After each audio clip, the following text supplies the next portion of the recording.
do that, you're welcome to come to that. And next fall, as I'm going to do historical Jesus and some other class. Probably won't be doing cadets this fall again, because I'm finished after next year here at this university. They put me out to pasture. I'm on what's called FERP, but they make you an offer you can't refuse. They give you a lot of money if you'll say you'll leave at a certain point, so that younger faculty members that they pay a third of what they may pay someone else can be brought in.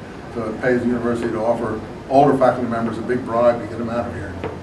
And most older faculty members are taking it because they know they don't have a lot of years left anyway, so they take the bribe and they leave. But the university's happy because then they get rid of high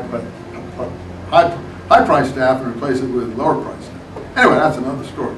That's why you see a lot of your older professors are on what's called FERP. They teach 1 term on, 1 term off for 5 years, and they promise to leave. And the university has that in black and white. They can't change their mind, so they're gone.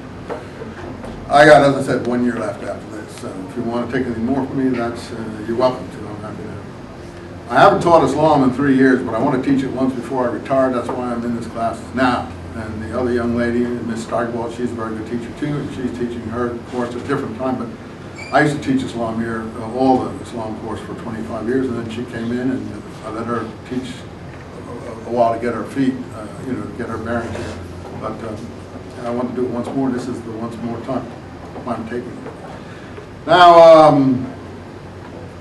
so the Roman sources mention Arabs. Herod was an Arab, and so on, or Arab background.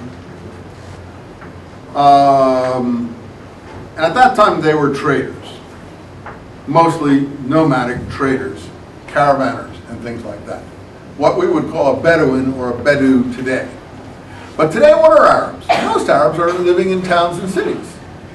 Palestine, for instance. Are they Bedouins? No, of course not. That's mostly big towns, huge towns, maybe not very prosperous ones like Gaza. The West Bank, we're all familiar with. Iraq, big cities.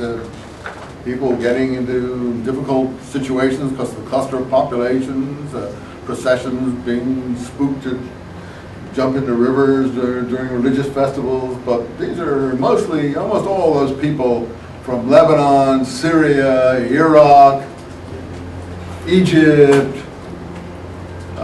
Palestine, Jordan.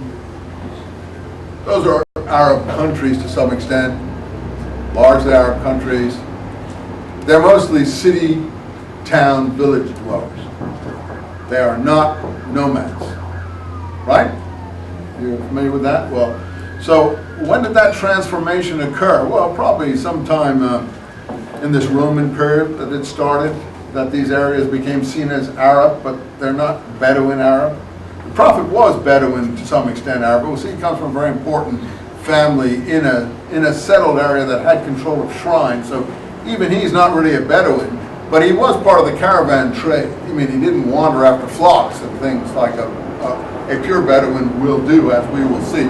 But he was in the caravan trade, which is the north-south trade of the spice, and then bringing things down from the Greco-Roman world that was valued in the southern part of the Arabian Peninsula in return for this. And I'll talk more about that next time. I'll keep you for 5 more minutes, then we'll go. I want to try to find a good place to stop here. So, so Arab, on the whole, are townsmen. Particularly in the modern period, they are townsmen. Now, if you took a DNA sample of people claiming to be Arabs, suppose you took a DNA sample of people. Afghans don't really claim to be Arabs, so they're out of it. Pakistanis don't claim to be Arabs. Persians don't claim to be Arabs. Well, in the West, we used to think of all these people as Arabs, but they're not. Kurds are not Arabs. But if you took a DNA sample of all these different peoples, and I'm sure they're going to be doing this more and more, I don't think you'll find that the lineage is that homogeneous. I think Egyptians you'll find to be Egyptians. I think North Africans you'll find to be pretty Berber and other sort of groups coming into there. I think you'll have a lot of Greco, indigenous populations in Syria and other places, which will be quite different. And a lot of people came into the Arab sphere of influence through warfare, certainly in the expansion of Islam, became Arabized, if you like. some people's parents may have been actually captives, may have been killed by Arabs, may have been enemies of Arabs, Persians and others, who now claim to be Arabs. People in North Africa, for instance, may have all been conquered people and so on. Egyptia was conquered, etc., etc., etc., etc. So, you know, DNA would clarify a lot of that, but what happens? I had a professor at college who gave me the answer to all these things. He was in literature. He was a really smart guy. And, turned out to be a fundamentalist Christian. Got himself in a lot of trouble later and so thrown out of a lot of colleges. But there's always professor students who all worship and want to take his classes. He was one of those people. And I remember the one thing that sticks in my mind, what he said, poetry is truer than history. Poetry is truer than history. I'm passing it on to you. What he meant by that is, it isn't what really happens that matters. Your parents might have been anti-Arab. You may have been ultimately conquered, forgot your roots, and turned into a pro-Arab. Or someone who claimed Arab roots or whatever. You'd have the DNA would have to finally tell. But ultimately the poetry dominates. It's what people think happened is what really matters, not what really did happen. So the poetry is, and you've heard it about 100 times, we're all descendants of Abraham. Something that comes, by the way, out of the Old Testament. We'll talk about that next time. We're all descendants of Abraham. The Jews and the Arabs, they're cousins. The Jews are descendants of Isaac and Jacob. The Arabs are descendants of Ishmael and Esau, and so on and so forth. Well, I bet you, again, if you did the DNA, that you wouldn't find that was 100% correct, or not even maybe 50% or even 35% correct.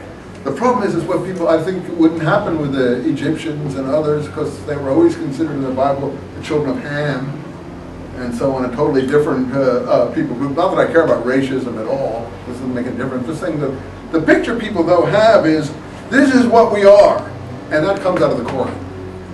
That comes out of the Quran. And once you are into the Quran, then, in fact, you take the belief structure of the Quran upon yourself.